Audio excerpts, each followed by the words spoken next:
Jean-Pierre Blin est un conservateur reconnu du patrimoine. L'homme qui a réalisé toute sa carrière dans le monde des monuments historiques est un spécialiste du travail de Max Ingrand autour du vitrail religieux dans la France de l'après-guerre. Max Ingrand, c'est un maître verrier qui a été très célèbre, surtout après la Deuxième Guerre mondiale, et qui a beaucoup travaillé, notamment pour la restauration des églises après la guerre et pour la création de nouveaux vitraux. Alors, il a travaillé beaucoup dans les monuments historiques en France. Il a fait quelques 200 chantiers pendant plus de 20 ans de carrière tout de même.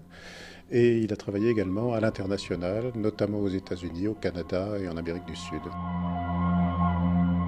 Max Ingrand est devenu maître verrier en 1931, après s'être formé à l'école des Beaux-Arts, puis à celle des Arts décoratifs à Paris. L'artiste s'est rapidement plongé dans l'aventure de la reconstruction. Il est tombé à la bonne époque. Il y avait déjà eu un effort entre les deux guerres avec les ateliers d'art sacré de Maurice Denis et des Vallières et dans les églises de la première reconstruction du nord et de l'est de la France, où on avait essayé de moderniser un petit peu le dessin du vitrail. On avait abandonné le pastiche des vitraux du Moyen-Âge.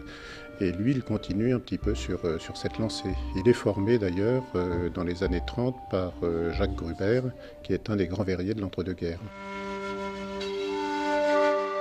L'œuvre de Max Ingrand a été florissante, surtout après la Seconde Guerre mondiale, dans les années 50. Essentiellement, il travaille sur des thèmes religieux. Il lui arrive de faire des vitraux civils également, mais il travaille d'une part pour le service des monuments historiques, c'est plus de la moitié de ses créations en France, et d'autre part, il travaille pour des églises modernes, mais la plupart du temps sur des programmes abstraits.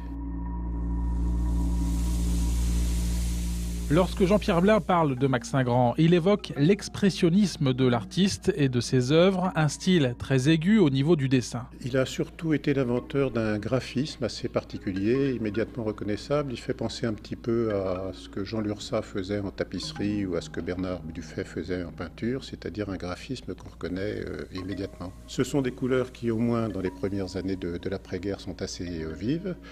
Et ce sont des formes qu'on pourrait dire à certains égards un petit peu torturées. C'est une génération qui est issue de la guerre. Lui-même, Max Ingrand, a été fait prisonnier à Dunkerque pendant la campagne de Belgique de Hollande et a passé 5 ans dans un camp d'officiers prisonniers.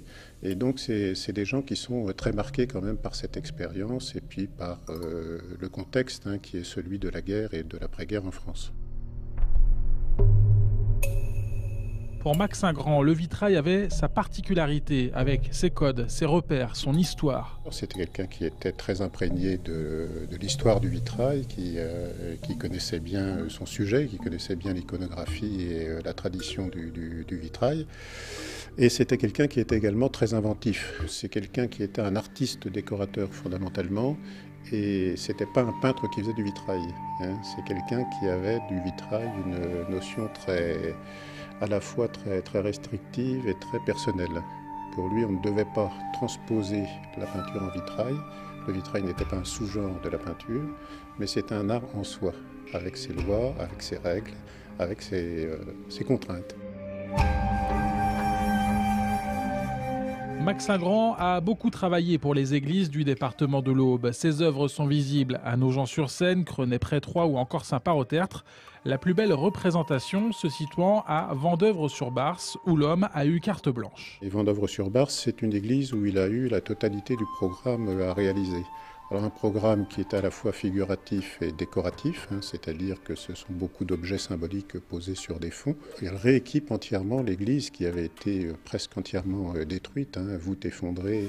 Donc c'est une restauration qui dure une vingtaine d'années et il est chargé de la totalité du programme, ce qui est relativement rare dans son œuvre dans la mesure où il intervenait dans des églises où il y avait déjà des vitraux anciens ou des vitraux 19e conservés auxquels il apportait un complément. Là, on est sur une unité de création.